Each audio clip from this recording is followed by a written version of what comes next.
አደገኛ መሆኑን ታውቃለች። ሌሎችን ያለምንም የጸጸት ስሜት ሲያባረር አይተዋለች። ማንኛውንም ምክንያታዊ ሰው ሊያርቅ በሚችል ቅዝቃዜ ሲሰራ ተመልክተዋለች። ሆኖም ግን ስለ እርሱ ማሰቧን ማቆም አልቻለችም። አሁንም ወደ እርሱ ይበልጥ ስትሳብ ትገኛለች። አሁንም ክፍል ውስጥ ሲገባ በደረቷ ውስጥ የሆነ ስሜት ሲንቦገቦግ ይሰማታል። ይሄ የውስጥ ብልሽት አይደለም፣ ይሄ ጉዳትም አይደለም። ይህ በትክክል እንደታሰበው እየሰራ ያለ የ6 ሚሊዮን ዓመታት የዝግመተ ለውጥ ፕሮግራም ነው። ዴቪድ ባስ የመሳብ ጨለማው ሶስትዮሽ ብሎ ለሚጠራው ጥናት 10 ዓመታትን አሳልፏል። ያገኘው ነገር የአካዳሚክ ማህበረሰቡን እጅግ በጣም ስለረበሸ አብዛኛው የጥናቱ ክፍል ወደ ዋናው የህዝብ ውይይት መድረክ አልደረሰም። ምክንያቱም እውነቱ ምቾት የሚነሳ ነው። እውነቱ የሚያሳየው በአደባባዩ የምናወግዛቸው ባህሪያት በድብቅ እንደሚመለኩ ነው። ህብረተሰብ በቀን ብርሃን የሚቀጣቸው ባህሪያት በጨለማ ውስጥ እንደ ማግኔት ሳቢ ይሆናሉ። የዚህ ትረካ መጨረሻ ላይ የተወሰኑ ሴቶችን በጨካኝ ወንዶች ፊት አቅም አልባ የሚያደርጓቸውን ትክክለኛ የነርቭና የዝግመተ ለውጥ ስልቶችን ትረዳለህ። ራስህን አጥፊ በሚመስሉ ምርጫዎች ጀርባ ያለውን የተደበቀ አመክንዮ ታያላችሁ። እንዲሁም ሴቶች በእርግጥ ይፈልጉታል ከሚባለው ነገርና እንፈልገዋለን ብለው ከሚናገሩት ነገር አንጻር ያላችሁን ዕውቀት ሙሉ በሙሉ የሚቀይር አዲስ ግንዛቤ ትጨብጣላችሁ። ነገር ግን ከሁሉ የጠቆረ አንድ የተወሰነ ስልት አለ። እጅግ በጣም ብልህ፣ ስኬታማና ራሳቸውን የሚያውቁ ሴቶች ሊያስፈራቸው ለሚገባ ወንድ ለምን ክፉኛ እንደሚወድቁ የሚያብራራ። ይህንን ስትረዱ ዓለም ከዚህ በኋላ በጭራሽ እንዳለፈው አትታያችሁም። ስለ ሴት ልጅ ፍላጎት የሰማነው ነገር ሁሉ ውሸት ነበረ። አሁን እውነቱን መስማት ቀጥሉ። ጊዜው እንደ አውሮፓውያን አቆጣጠር 1462 ነበረ። ዋላቺያ በኦቶማን ግዛትና በሃንጋሪ ጥቃት መካከል የተጨፈለቀች ትንሽ ግዛት ነበረች። ይህንን ግዛት የሚያስተዳድረው ስሙ ከሽብር ጋር ተመሳሳይ የሆነ ሰው ነበረ። ብላድ ሶስተኛው በታሪክ ብላድ ዘ ኢምፕለር በመባል ይታወቃል። የእርሱ ዘዴዎች በጭካኔያቸው ወደር አልነበራቸውም። በጦር የተወጉ አስክሬኖች የሞሉበት ጫካ፣ ዲፕሎማሲያዊ መልእክቶችን ኮፍያቸውን ከራሳቸው ጋር በሚስማር መቸንከር፣ ለጠላቶቹ ማስጠንቀቂያ እንዲሆን ሙሉ መንደሮችን ከምድረ ገጽ ማጥፋት የእርሱ መገለጫዎች ነበሩ።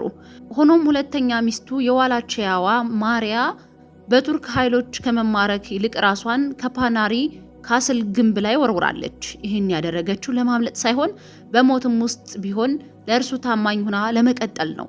በዘመኑ የነበሩ የታሪክ ጸሐፊዎች የእሷን ታማኝነት ፍጹምና አምልኮን የሚያክል እንደነበር ይገልጻሉ። ይሄ ጨካኝ ሰው በጣም ተወደው ነበረ። አንዲት ሴት ጭራቅን እንዴት ልትወደው ትችላለች? መልሱ የሚገኘው በሴት አንጎል ውስጥ እጅግ ጥንታዊ በሆነው ክፍል ውስጥ ነው። ህልውና የተረጋገጠ ባልነበረበት ወቅት በዳበረው አንጎል ክፍል። በህይወትና በሞት መካከል ያለው ልዩነት ብዙውን ጊዜ በአንድ ተለዋዋጭ ነገር ላይ ብቻ የተመሰረተ በነበረ ጊዜ የትኛው ወንድ የኔ ነሽ ብሎ አስጠጋሽ በሚለው ላይ ነው።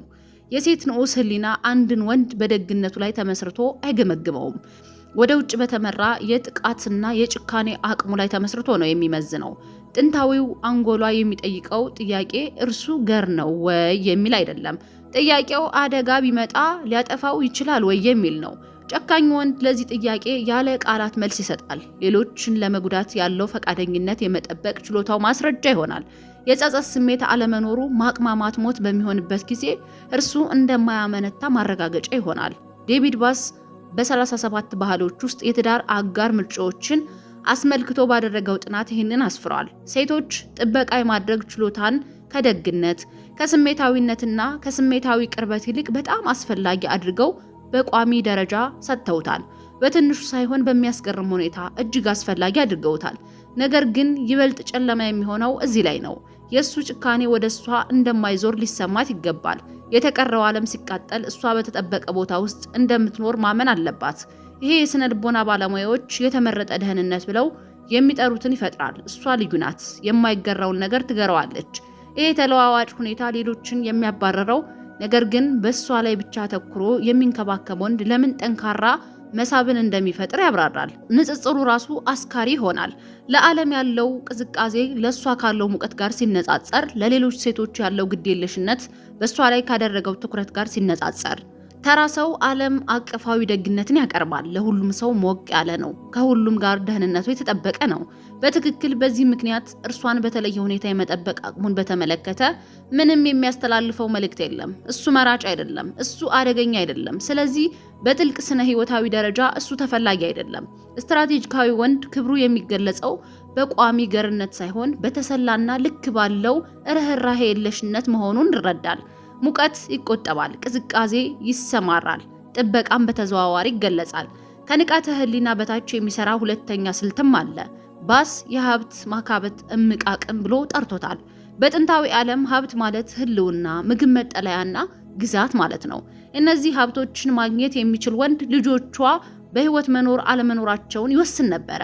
እናም የዝግመተ ለውጥ ስነ ልቦና የሚያሳየው ምቾት የሚነሳው እውነት ይሄ ነው። ሀብት ለማግኘት የሚያስችሉት ባህሪያት ብዙውን ጊዜ እኛ ጭካኔ ብለን የምንፈርጃቸው ተመሳሳይ ባህሪያት ናቸው።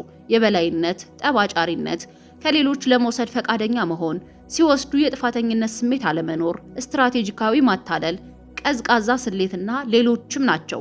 እነዚህ የግዛት ግንበኞች፣ የድል አድራጊዎችና ስኬታማ አዳኞች መሳሪያዎች ናቸው።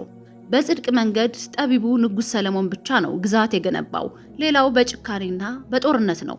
ስለ ሄርናን ኮርቴዝ ልንገራችሁ።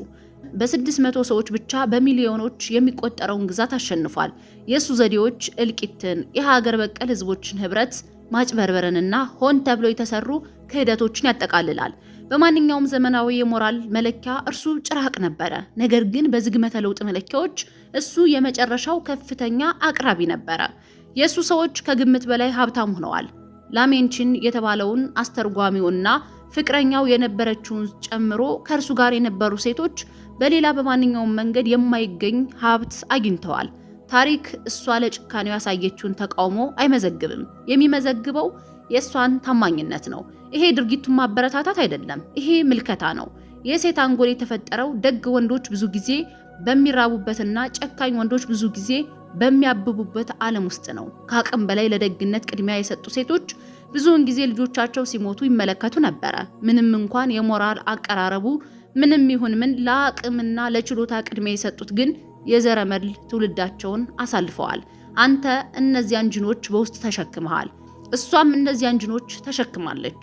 ዘመናዊቷ ሴት ድንበሯን የሚያከብር ስሜቷን የሚቀበልና በስሜት ቅርብ የሆነ አጋር እንደምትፈልግ በንቃት ታምናለች። ጥንታዊ አንጎሏ ግን ሙሉ ለሙሉ የተለዩ ስሌቶችን እየሰራ ነው። እንዲህ ብሎ ይጠይቃል፣ ነገ ማህበረሰቡ ቢፈርስ ይሄ ሰው ህልውናዬን ያረጋግጣል?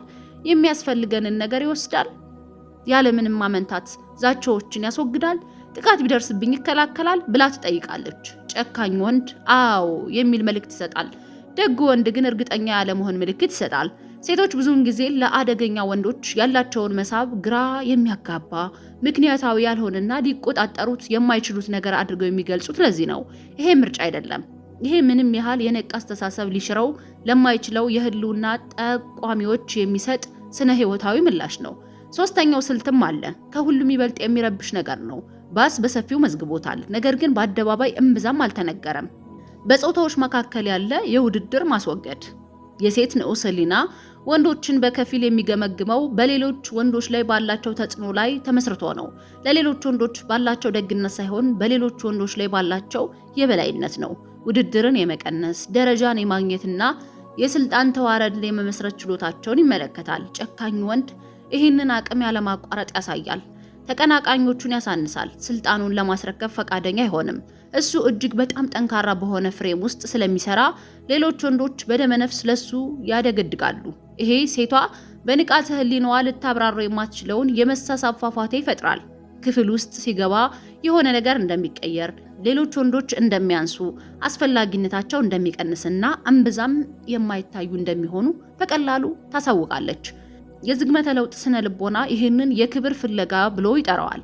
የሴት አንጎል ሌሎች ወንዶች የሚፈሩትን፣ የሚያከብሩትን ወይም የሚቀኑበትን ወንድ ይቃኛል። የማይታዩ የስልጣን ተዋረዶች አናት ላይ የሚቀመጠውን ወንድ ይመኛል።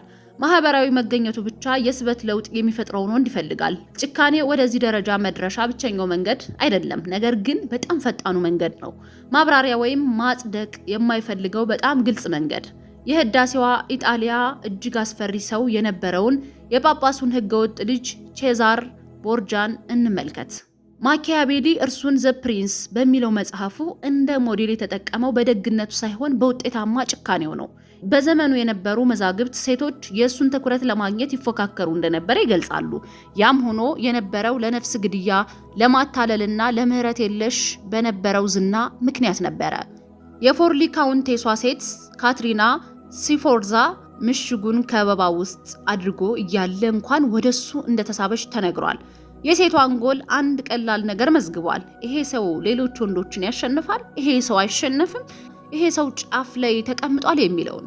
የሴት ህልውና ብዙ ጊዜ የትዳር አጋሯ በወንዶች የስልጣን ተዋረድ ውስጥ ባለው ቦታ ላይ በተመሰረተ ዓለም ውስጥ የስልጣን ተዋረድ የበላይ ለሆነ ወንድ መሳብ ምርጫ ብቻ አልነበረም፣ የህልውና ግዴታ ነበረ። አሁን አስቀድሜ ወደ አስጠነቀቅኳችሁ ስልት ልምጣ። የዚህ ስነ ልቦና በጣም የሚያስፈራው ክፍል ይሄ ነው። ባስ በቅድመ ሁኔታ ላይ የተመሰረተ የጭካኔ ምርጫ ብሎ ጠርቶታል። አብዛኞቹ ተመራማሪዎች በሚያስከትለው መዘዝ ምክንያት በቀጥታ ሊወያዩበት አይፈልጉም። የሚሰራው በዚህ መልኩ ነው። ሴት ለጭካኔ ያላት መሳብ ፍጹም አይደለም፣ ጭካኔው የእርሷን ፍላጎት ያገለግላል በሚል የተወሰነ ግንዛቤ ላይ የተመሰረተ ነው። ጨካኝ ወንድ የእርሷን ተፎካካሪዎች ሲያስወግድ ትሳባለች። ጠላቶቿን ሲያጠፋ ስምህን ይቀሰቅሰዋል። ለሷ ገርነቱን እያስቀመጠ ለሌሎች ደግነትን ሲነፍክ ሱስ ይይዛታል። ጭካኔው የልዩ ደረጃዋ ማረጋገጫ ይሆናል። እርሷ የተለየች ናት። እርሱ የሚጠብቃት ናት።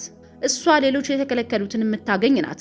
በትክክል ሲለካ ቅናት መሳብን ከማጥፋት ይልቅ የሚያጎለው ለዚህ ነው። ወደ እርሱ ለሚቀርቡ ሌሎች ሴቶች ቅዝቃዜ ሲያሳይ የሆነ ጥንታዊ ነገር እያስተላለፈ ነው። አንቺ የኔ ነሽ፣ ሌሎች ምንም አይደሉም እያላት ነው። እሷን ለሌሎች ለማጋራት ፈቃደኛ አለመሆኑ እሷ ሊዋጉላት የሚገባት መሆኑን ያሳያታል። እርሷን ለመጠበቅ ሲል ሌሎችን ለመጉዳት ፈቃደኛ የሆነ ወንድ ማንም የማይጎዳው ወንድ ከሚፈጥረው በላይ ሳቢ የሚሆነው ለዚህ ነው። ምክንያቱም እሷን ለማገልገል ያለው የጥቃት አቅም የእሷን ዋጋ የሚገልጽ የመጨረሻ ማረጋገጫ ነው። ተራ ሰው ለሁሉም ደግ መሆን ጥራቱን እንደሚያሳይ ያስባል። ዓለም አቀፋዊ ሙቀት ደህንነቱ የተጠበቀና ማራኪ እንደሚያደርገው ያምናል። ነገር ግን በትክክል የሚያስተላልፈው ነገር ከሳቢነት የራቀ ነው። አንቺ ልዩ አይደለሽም። ሁሉንም ሰው የሚይዘው በዚህ መንገድ ነው። በእርግጥ ለአንቺ ያለኝ ደግነት ምንም ምርጫ፣ ምንም ኢንቨስትመንት አይጠይቅም እያላት ነው። ስትራቴጂካዊ ወንድ ለዓለም ያለው ጭካኔ ለእሷ ካለው ታማኝነት ጋር ተዳምሮ ከማንኛውም እጽ የበለጠ ሱስ የሚያስይዝ የስነ ልቦና ድብልቅ እንደሚፈጥር ይረዳል። እሷ በህጎች በተሞላ ዓለም ውስጥ ብቸኛዋ የተለየች ትሆናለች። እዚህ ላይ ተግባራዊ ሊደረግ የሚችል ትምህርት አለ። ጨካኝ ለመሆን ሳይሆን ጭካኔ ምን እንደሚያስተላልፍ ለመረዳትና እነዚያኑ ተመሳሳይ ምላሾች የሚቀሰቅሱ አማራጭ ምልክቶችን ለማግኘት ነው። ጨካኝ ወንድ 4 ነገሮችን በአንድ ጊዜ ያስተላልፋል። አንደኛ፣ ብቃትን ያስተላልፋል። ለመጉዳት ፈቃደኛ መሆን የመጠበቅ ችሎታን ያረጋግጣል። አማራጭ ምልክቱ ከፍተኛ ጫና ባለባቸው ሁኔታዎች ውስጥ የሚታይ ብቃትን ማሳየት፣ ግጭትን፣ ጫናንና ተቃውሞን ሳትፈርስ ማስተናገድ እንደምትችል የሚታይ ማስረጃ ማቅረብ። ሁለተኛ፣ መራጭነትን ያስተላልፋል። ለሌሎች ያለው ቅዝቃዜ ለሷ ያለውን ሙቀት ዋጋ ያለው ያደርገዋል። አማራጭ ምልክቱ ከፍተኛ የሆነ መመዘኛ መያዝ፣ በዚህም ያንተ ትኩረት ራሱ እንደ ሽልማት እንዲታይ ማድረግ። መስፈርትህን የማያሟላውን ነገር በግልጽና ያለ ይቅርታ መቃወም። ሶስተኛው ከውጤት ነፃ መሆንን ያስተላልፋል። የጸጸት ስሜት አለመኖሩ በሌሎች አስተያየት እንደማይመራ ያረጋግጣል። አማራጭ ምልክቱ ለመጽደቅ እውነተኛ ግዴለሽነት ማሳየት ነው። ሌሎች ቢጠሉህም ምቾት እንደሚሰማ በግልጽ ማሳየት እና ተቀባይነትን ለማግኘት ስትል ራስህን ለመቀየር ፈቃደኛ አለመሆንህን።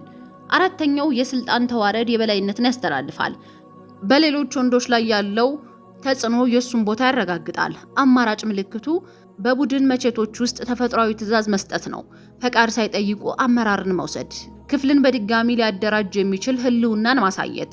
ጠላቶችህን በጦር መውጋት አይጠበቅብህም። መግባባት ያለብህ ግን ተመሳሳይ መሰረታዊ ባህሪያትን በተለያዩ የባህሪ መገለጫዎች አማካኝነት ማስተላለፍ ነው። መጥፎ ውሎችን ከመቀበል ይልቅ ከድርድር ገበታ ተነስቶ የሚሄድ ሰው፣ አፈጻጸሙ የወረደውን ሰራተኛ ያለምንም ስሜታዊ ማመንታት የሚያባረር ሰው፣ መስፈርቱን የሚጥስ ጓደኝነትን ወደ ኋላ ሳያይ የሚያቋርጥ ሰው፣ ሲፈተን ፍሬሙን የሚጠብቅና ሲሟገት ራሱን ለማጽደቅ ፈቃደኛ ያልሆነ ሰው መሆን። እነዚህ ባህሪያት ከሚታይ ጭካኔ ጋር ተመሳሳይ የሆኑ የነርቭ መንገዶችን ይቀሰቅሳሉ። እነሱ ተመሳሳይ የዝግመተ ለውጥ መረጃን ያስተላልፋሉ። ከስሜቶች ይልቅ ለውጤቶች ቅድሚያ የመስጠት ችሎታ አለኝ። ጥንካሬ በሚያስፈልግበት ጊዜ ጠንካራ መሆን እችላለሁ። እኔ ለስላሳ አይደለሁም። እኔ ደካማ አይደለሁም። ደካማ ነገሮች ደህንነታቸው የተጠበቀ በሚሆንበት መንገድ እኔ ደህንነት የተጠበቀ አይደለም የሚል መልእክት ያስተላልፋሉ። ይህ ዴቪድ ባስ የተረዳውና አብዛኞቹ ወንዶች በፍጹም የማይገነዘቡት ነገር ነው። ሴቶች ወደ ጭካኔው ራሱ አይሳቡም።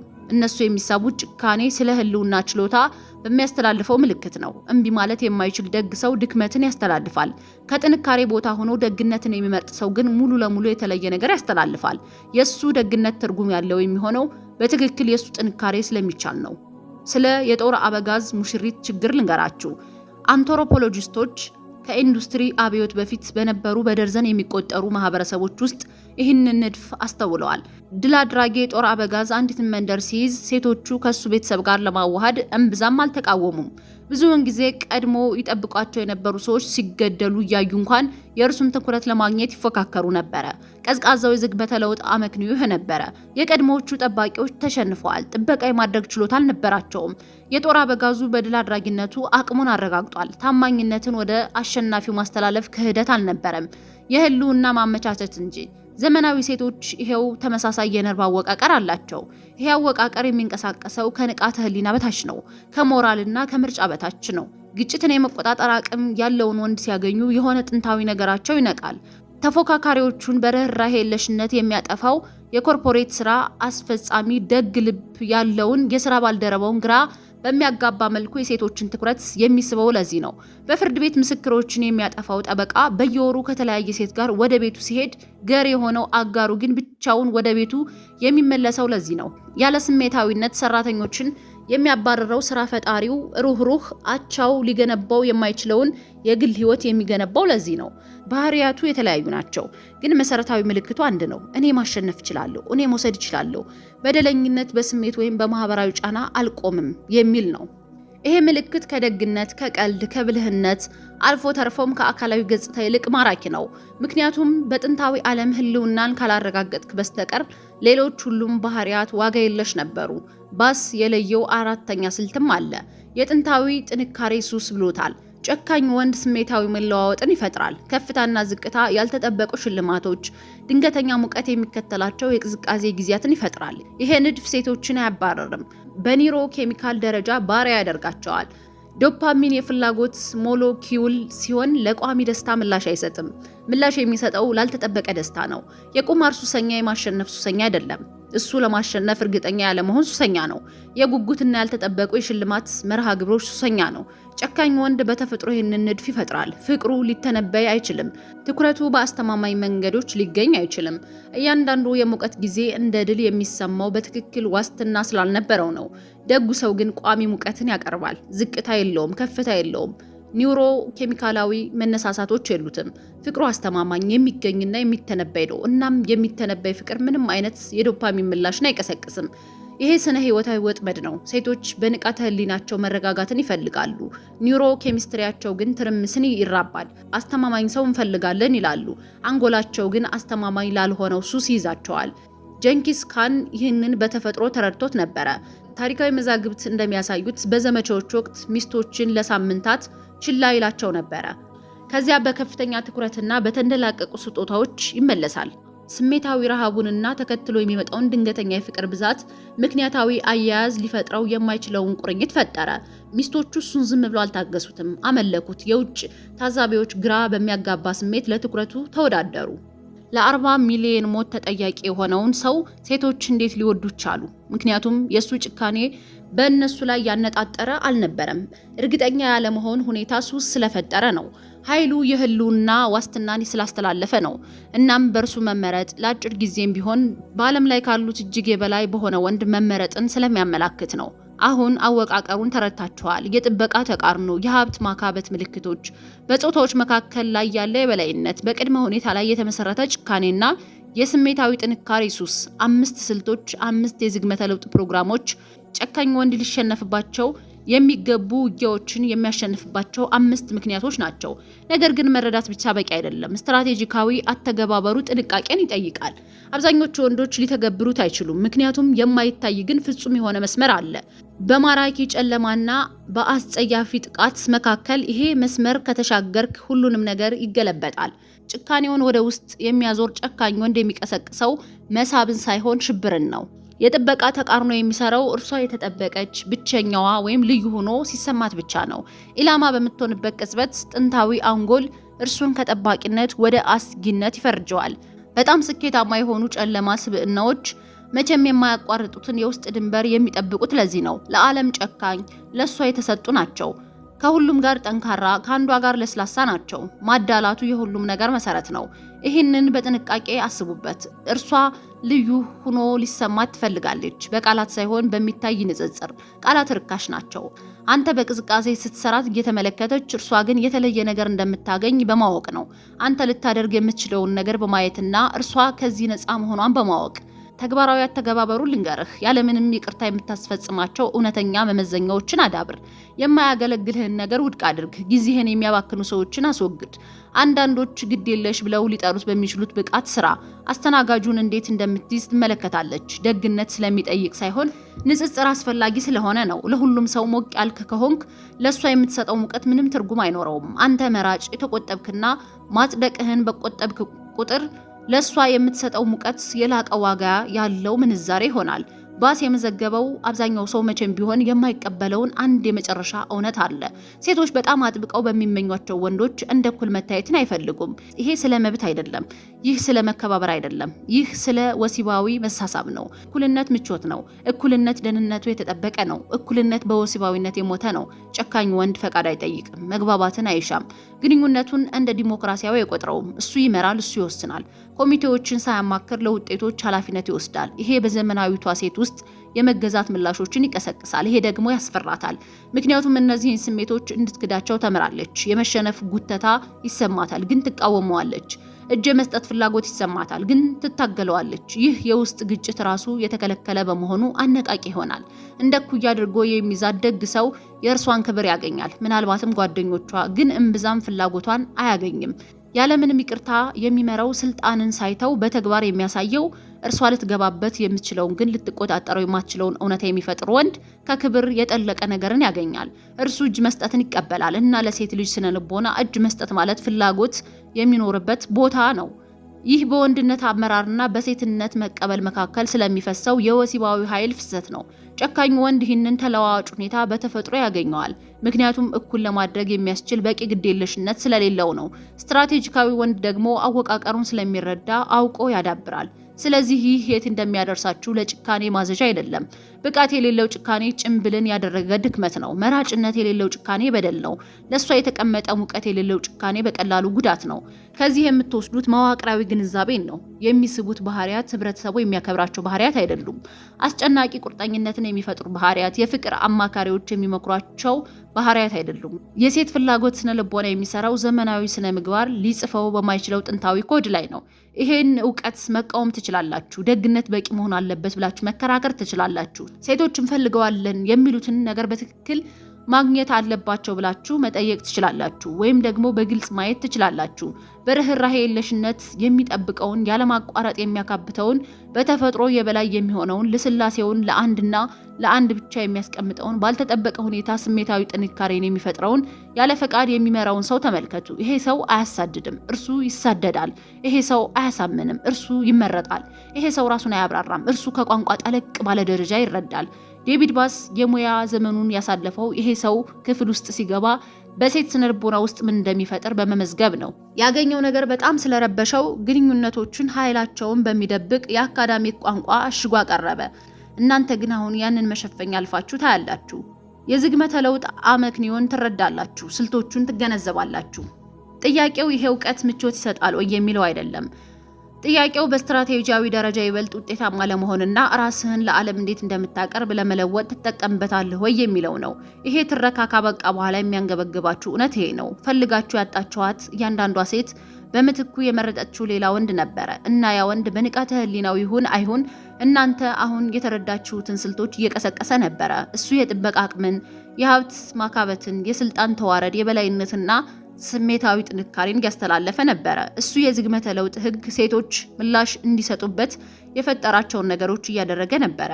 አንተ ግን ህብረተሰብ እንድታደርግ ያሰለጠነ ነገር እያደረክ ነበረ። በእነዚያ ሁለት አቀራረቦች መካከል ያለው ክፍተት በትዳር ገበያ ውስጥ ባለው ስኬትና ውድቀት መካከል ያለው ክፍተት ነው። ይሄ የሆነው ህብረተሰቡ ስለ ሞራል ስለተሳሳተ ነው። ህብረተሰብ ስለ ስነ ልቦና ስለተሳሳተ ነው። በፍትሃዊ አጽናፈ ዓለም ውስጥ ምን መስራት አለበት እና በእርግጥ ምን ይሰራል በሚለው መካከል ስላለው ልዩነት። አጽናፈ ዓለሙ ፍትሃዊ አይደለም። የዝግመተ ለውጥ ስነ ምግባራዊ አይደለም። የሴት ፍላጎት ምክንያታዊ አይደለም። ይህንን አንዴ ከተቀበልክ ከእውነታው ጋር መታገልህን አቁመህ አብረው መጓዝ ትጀምራለህ። ጨካኝ ወንድ ስኬታማ የሆነ ጨካኝ ስለሆነ አይደለም። ስኬታማ የሆነው ጭካኔ የዝግመተ ለውጥ ህግ ሴቶች እንዲፈልጉት አድርጎ የፈጠራቸውን ባህሪያት ስለሚያስተላልፍ ነው። እነዚህ ባህሪያት ደግሞ ጭራቅ መሆንን በማይጠይቁ ሌሎች መንገዶች ሊተላለፍ ይችላሉ። ጥንካሬ ያለ ክፋት፣ ስልጣን ያለ ጥቃት፣ መራጭነት ያለ ንቀት፣ እርግጠኛ ያለ መሆን ያለ ትርምስ፣ አመራር ያለ አምባገነንነት ማድረግ ትችላላችሁ። እንቅልፍ ሊነሳችሁ የሚገባው ጥያቄ ይሄ ነው። የትኛውን የወንድነት ኃይል ስሪት ትተገብራላችሁ? ራሳቸውን የማይረዱ ወንዶች የሚያሳዩትን ድንገተኛ ጭካኔ ወይስ የፍላጎት አወቃቀር የተካኑ ወንዶች የሚጠቀሙበትን ስትራቴጂካዊ ጥንካሬ? አሁን እያየች ያለችው ሴት፣ ክፍሉ ውስጥ ያለችው፣ ጠረጴዛው ማዶ ላይ ያለችው፣ አመታት ያሳለፋችሁት ሴት የትኛው ወንድ እንደምትሆን ለማየት እየጠበቀች ነው። ይህንን በፍጹም አትነግርህም፣ አትችልም። ጥንታዊ አንጎሏ እያሰላ ላለው ነገር የሚሆን ቋንቋ የላትም። ነገር ግን እያሰላች ነው እና መልሱ ሁሉንም ነገር ይወስናል። ይህ ያመናችሁበትን ነገር ከሰበረው ምቾት ከሆኑ ግምቶች በታች መሬቱ ሲንቀጠቀጥ ከተሰማችሁ እናንተ ሳቢሳ ፖድካስት የተፈጠረለት አይነት ተመልካች ናችሁ። እኛ እዚህ ማረጋጊያ አንሰጥም። ወንዶችን ለማባበል አልመጣንም። ወደ መሪነታቸው ለመመለስ ነው የመጣነው። የዝግመተ ለውጥ ሂደት በደግ ሰው ላይ የተጫወተው እጅግ አሳዛኝ እና ጨካኙ ማታለያ ደግነት ነው ትክክለኛ መልስ ብሎ እንዲያምን ማድረጉ ነው። ነገር ግን ጉዳዩ መቼም ቢሆን ስለ ደግነት አልነበረም። ጉዳዩ ሁልጊዜ ስለ ኃይልና አቅም ነበረ እና ኃይል በትክክል ሲታወቅ የሚጠቀምበትን ሰው ሁን። ይህንኑ የምትመለከተዋን ሴት ሙሉ በሙሉ ይለውጣታል። ውድ የሳቢሳ ቤተሰቦች የዛሬው የሳቢሳ ፕሮግራም ይህን ይመስላል። ለሳቢሳ ሚዲያ አዲስ ከሆናችሁ ሰብስክራይብ አድርጉ። እንዲሁም በ0964732036 ላይ ቴሌግራም ላይ ቀጥታ የምትፈልጉትን ብቻ። አንዳንድ ሰዎች ቴክስት አትመልሽም፣ ቴሌግራም ላይ ስልክ አታነሽም ምናምን። በጣም አንደኛ ስልክ በጣም ብሶ ስለሚደውል በጣም ስልኩ ቢዚ ነው። ከዛ ሁለተኛ ደግሞ ቴሌግራም ላይ ስትጽፉ ቀጥታ ሀሳባችሁን የምትፈልጉትን ነገር ብቻ በመጻፍ ተባበሩኝ። እንደዛ ሲሆን እኔ እመልሳለሁ። ሀሳባችሁ እንደዚህ ነው ችግሬ ብላችሁ ዝርዝር አድርጋችሁ ቴሌግራም ላይ መጻፍ ትችላላችሁ። መልካም ጊዜ